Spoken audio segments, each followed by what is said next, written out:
And welcome back to the hottest marriage show in the galaxy. It's I, John D. and Kanika, a.k.a. And Too Much Podcast. How you doing this morning? Fine. How are you? I'm okay. You know, I realized when I woke up this morning, I was like, why have I been so tired?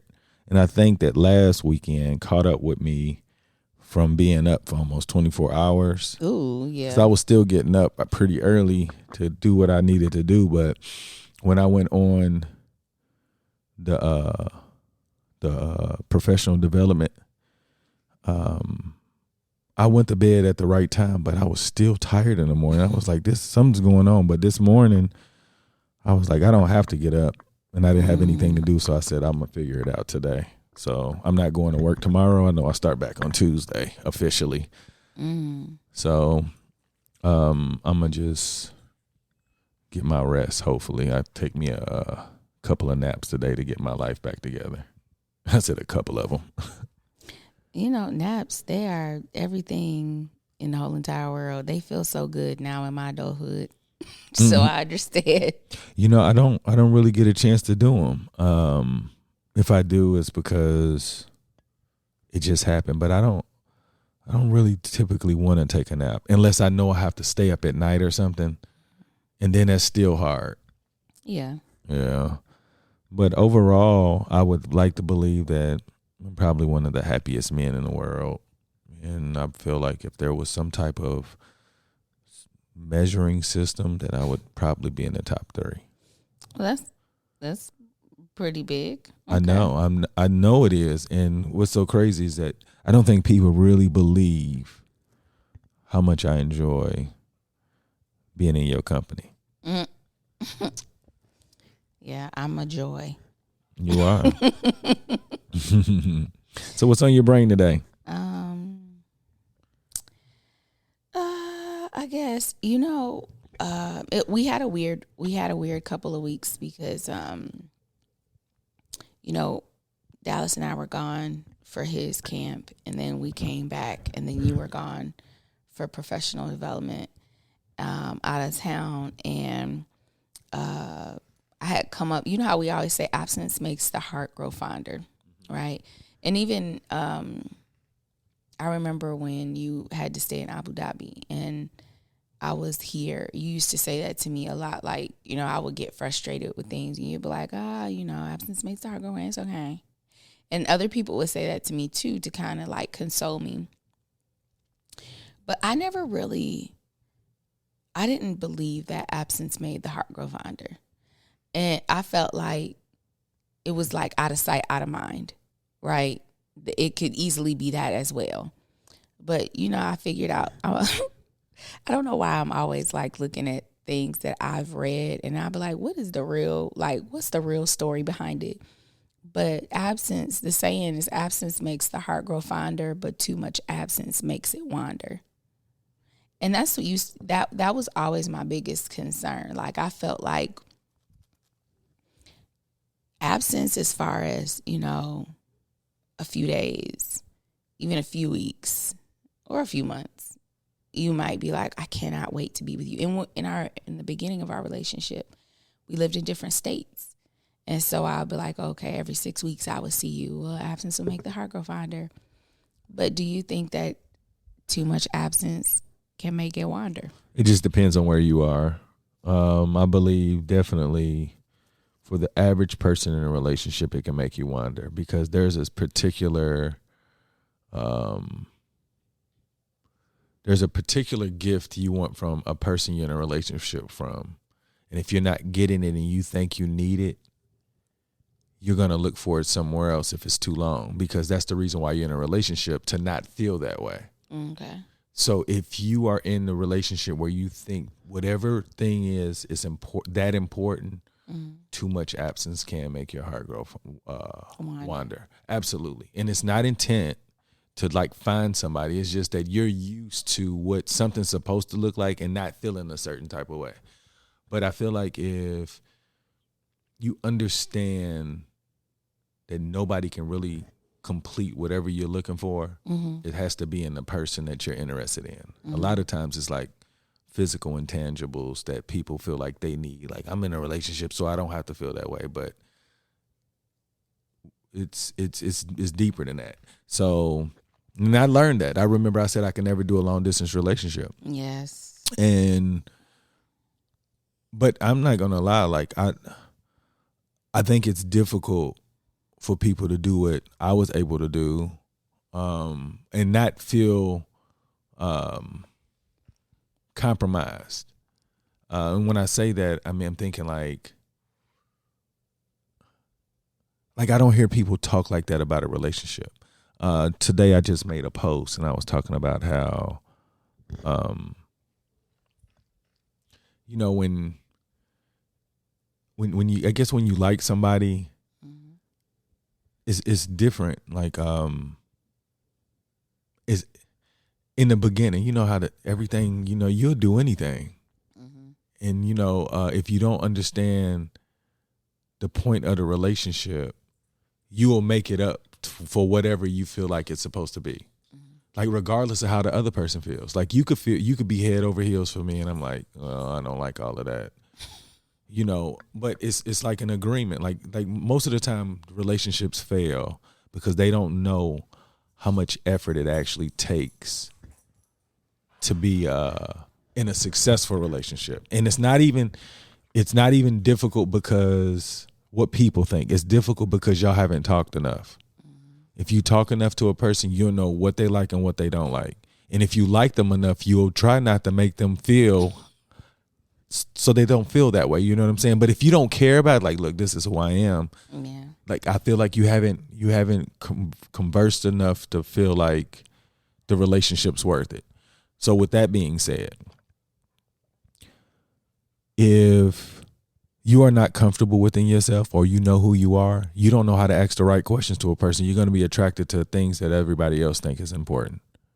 Like what I was telling, I don't know, one of your cousins yesterday, I was like, you know, I really got lucky with Kanika because like I liked her because she was smart.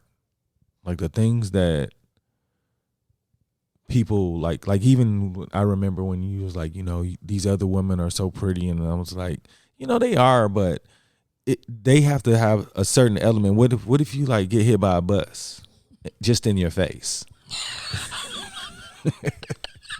If I'm gonna still want to be with you, can you talk to me? It's horrible.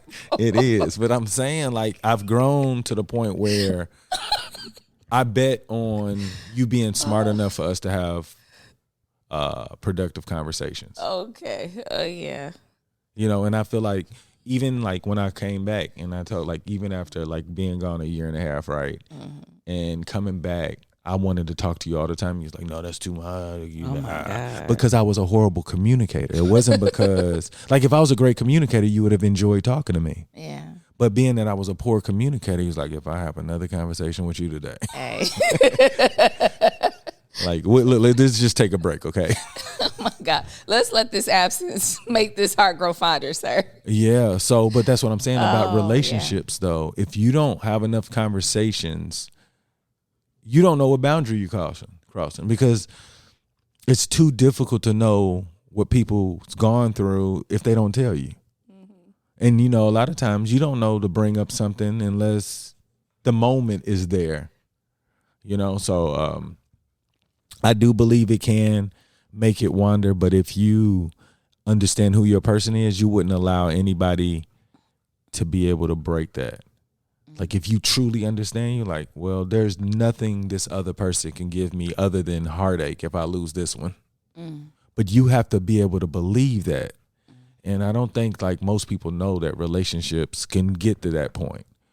And in that post I was talking and like, you know, somebody was like, I was like, the greatest investment you could give is in your partner.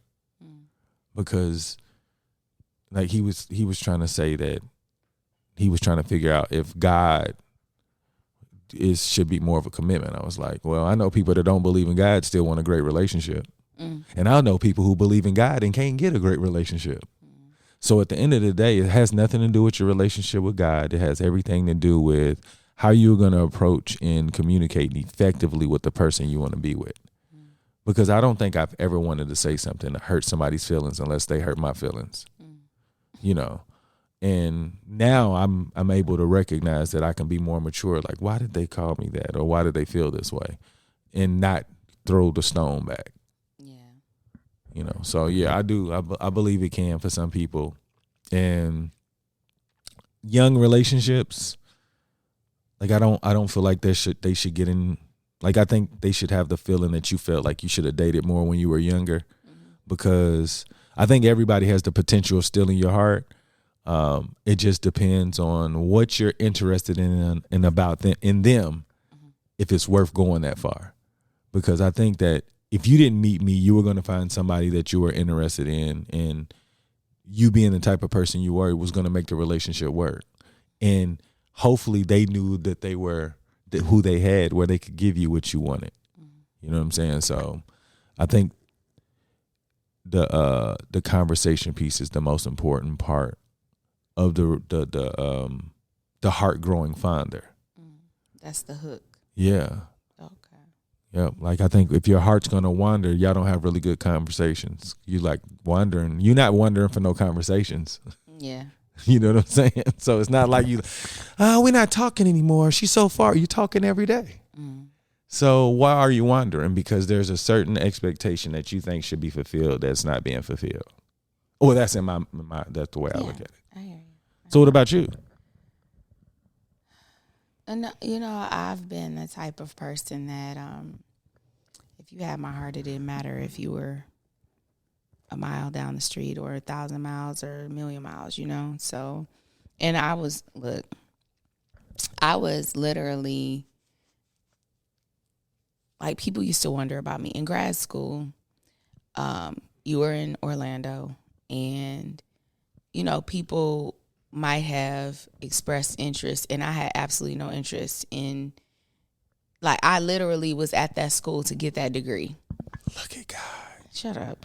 And so, even though there was a lot of absence with us and there were people that were there around me, I had absolutely no interest.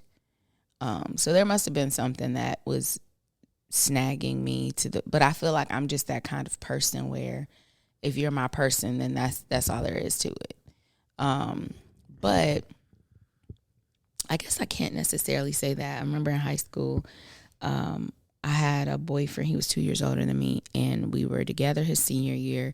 When he graduated, he went to FAMU, and he went away. He came back. I think he came back for Thanksgiving or whatever, and all of that stuff that I felt about him, that was like gone. You know, he only been gone for like 2.5 months, and I was like, He came back, and he was like all about me, and I was like, So looking back, when you say that, was it a physical thing that you said hey to? Like, because apparently it wasn't. Well, y'all didn't even communicate as often as you do now because it wasn't cell phones regularly, was it? Right. So yeah, there weren't cell phones, so the conversations were very limited, and we didn't write each other or anything like that. But y'all did it? Y'all just did long distance phone calls every once a week or something? Yeah, I think his parents let him call me. But I guess that goes along with what you were saying, because we didn't talk much. So when he came back, it was like, you know, I was engaged in doing my thing. I was in my junior year. We were having a really good time, and that day-to-day was just kind of done. And I guess that was what was keeping me. But yeah, with you, we talked every day, even though you were gone. So I mean, it's weird because I only really have a few relationships to reference to, because me. But I guess that the communication part that you're talking about, I never really thought about that. But there wasn't an opportunity there wasn't any really real absence, I guess, with you and I, because the conversation was consistent, even though physically we weren't in the same place. Yeah. Whereas with them, yeah. Before that, people weren't able to keep my attention unless they were directly around me day to day. So just imagine if we didn't have good conversation. It would be very difficult for us to continue a relationship. Oh yeah, but I've always felt like I think my mom has told me that before. She was like, okay, so when all the physical stuff is gone, because at some point you're not really going to be interested in that in your older years, what's left?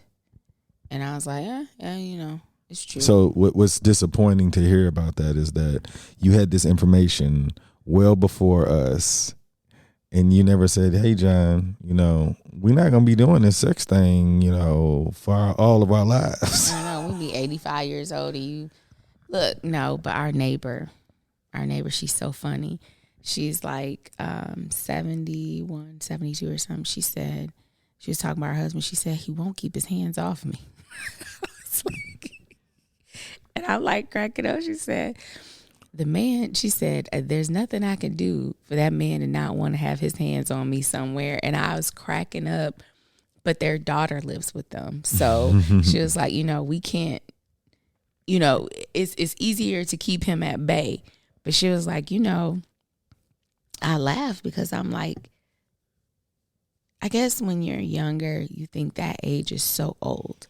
But the older we get, the less elderly people seem to me in their upper years. I guess because I'm getting closer to it, and I don't necessarily feel old.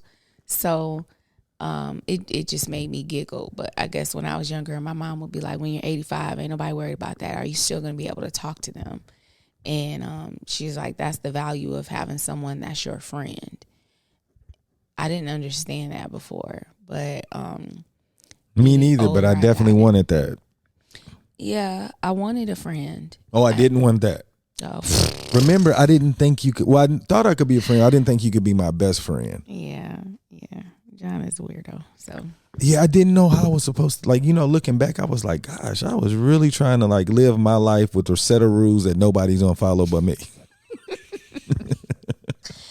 I was like, we can be together and we can raise a family. You're not gonna be my friend. No, I didn't say that. I said you couldn't be my best friend. I don't want to because you know outside with you. Hey, y'all, he didn't even want to ride to work with me every day. Yeah, that didn't make sense. Because I told you, like, you know, my father always said that, like, he made me seem like I was gonna, like, my family was gonna burn me out, and I didn't want to be with them. Yeah. So I wasn't gonna let her burn me out through the drive to work. Oh my God. Look, we drove to work a couple times and it wasn't the best. Oh my God. Look, fought the whole time. Yeah, but now it's just so much better. We don't get into that. Like, life is so much more peaceful. Yeah. Like yeah, like, you know, even like I was telling, I don't know one of your cousins, I was like, look, if you know something that bothers her and you talk about it, or you want to talk about it, but you don't present it in a way for her to not be offended, then you looking to fight. Hey, and we all know I was ready to draw swords in my younger years. She still be ready to fight. And I'd be like, you know, what are we doing? Like, you know, I'm not trying to get you.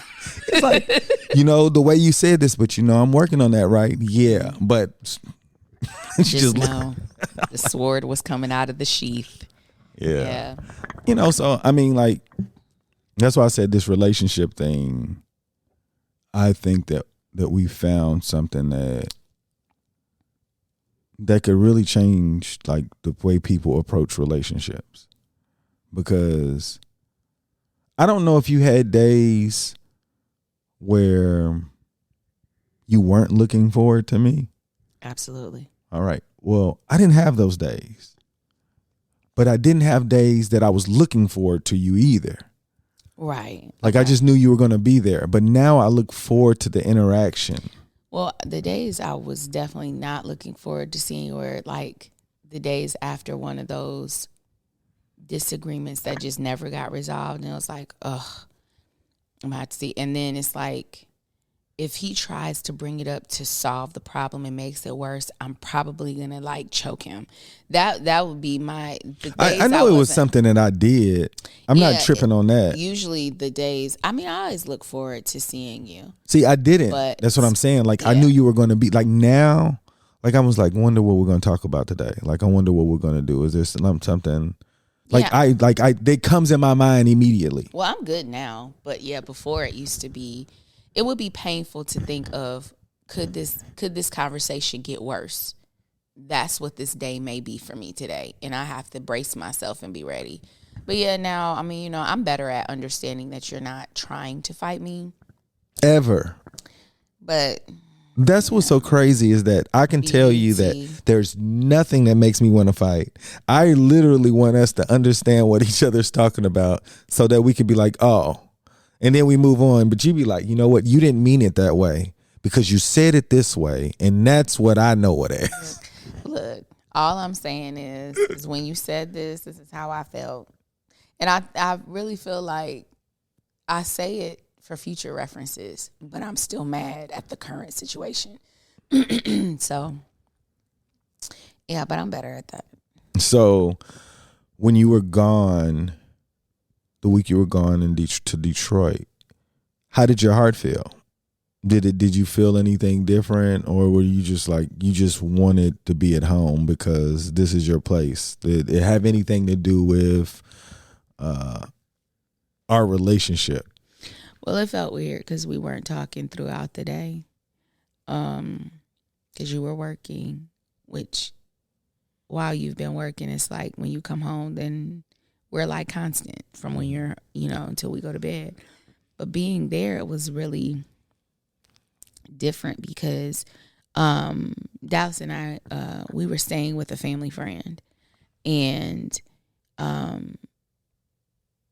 he lives alone. So he didn't want to leave us in the house alone. He felt like he wanted to be around. So, you want to make sure that your company feels comfortable. And so we would have a lot of conversation throughout the day. And when we would get home, Dallas would go to sleep or go lay down or take a nap or whatever. And it would be he and I a lot of the time. So I was missing out on a lot of conversation with you. And then by the time everything kind of died down, it'll be 8:00. You going to bed at 9. Mm-hmm. So I was getting like an hour of conversation with you a day. That felt weird. Though I enjoyed my conversation with our friend, I was just like, it's weird. Like not getting, like, what are they doing over there? Mm-hmm. What are you and Day doing? What are the dogs doing? Like even the check-ins were like, you were giving me the bullet points of what's going on with Day, what's going on with the dogs. And then it was like I had to purposely, well, how was your day? What happened? Well, trying to get the Cliff Notes of everything. And it was weird. What about you? I just felt like it was so much more to do with you not here. Oh, my gosh. Like I guess because there's certain checkpoints. Like, okay, I guess when you and I are here, I still feel like I do more like than when you're gone, but I have to think about it because I feel like sometimes if I don't think about it, you're going to cover it. I'll be like, I'll know that you've done something, but me just being here, mm-hmm. I have to literally think like, okay, is everything okay? Am I forgetting something for her to be like, you didn't do this? Like, because like sometimes we don't talk about things, but I don't want you to feel like that's still on your plate. Like, I got to tell him about this. So to me, I'm like, what can I do to like make her know that everything is okay? Because this is what I determined this morning too. Like, just with your family. If it wasn't for the women in your family would fall. Men don't do anything but show up. Hey. And I know this. You got to tell them what to do when they are there. But they don't have a problem with that. Mm-hmm. But the problem is that the women don't have a consistent job for men to do to say, like, this is just what we're supposed to do. Mm-hmm. They're looking for somebody to tell them what to do. Because when I was doing stuff yesterday, I was like, I am the only one. It was like, oh, they got you on the grill. And I'm like, why aren't you on the grill? You live here. You know what I'm saying? You're supposed to be a part of this. But I was like, so that's another thing, because being a part of so many different events, organizations, family reunions, there's always a man on the grill that wants to be there. Yeah. But this family is different. And I would that's why I told you this yesterday morning. I was like, hey, I'm going to get on the grill for y'all because I couldn't think. I'm like, Who's gonna they're do going to do it. And I was like, no. That's why I told you, let me drop you off. I'm going to go get the kids and come back because I didn't. And then I got there and then I see like women around this grill. They was like, I don't know if we did it right. And I'm looking, I'm like, you guys did a great job. Like, but they were willing to do that. You know what I'm saying? Yeah, I think my mom is probably the only woman who grills in our family. The other ones, including me, I don't grill at all. No, but I'm just saying, like the idea that you said the only one, like, so what? I don't know any other women that grill. It's always a man. Look, literally, we were like, yeah, so it starts at 11. See y'all at 11. People didn't start showing up till like 12:30. The only people that were really there were my cousins that were helping me to put it together, to get everything together. But other than that, yeah, the guys were trickling in after 12:30, and they were just like sitting around and laughing and talking. But it's always been like that. Yeah, that's what I'm saying. It's just the environment. So that's what I was like somehow, like we're going to. I think that me and Dallas is going to change that. Because Dallas is going, like, he loves to cook anyway. Yeah. Like, I should have had him on there so he can just get eyes on and, like, because it, like, what if he ends up enjoying doing something like that? He might as well get the practice in. And then he can hear immediate responses. Who did this? You know what I'm saying? Who did this? Yeah, that was, that's true. Yeah, get Dallas on that.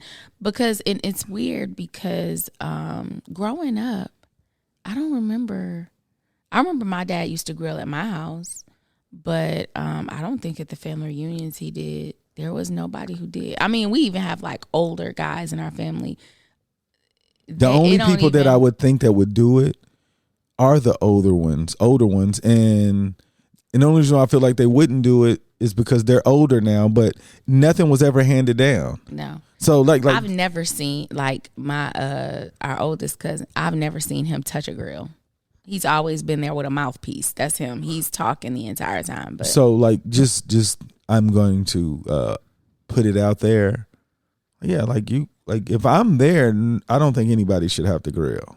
Good job. Yeah, like I don't like, and it's not like to say anything about the men because they just never. I don't think they've ever been in an environment where they were expected to do it. I've been in a lot of environments. It's like even with the Qs. Mm-hmm.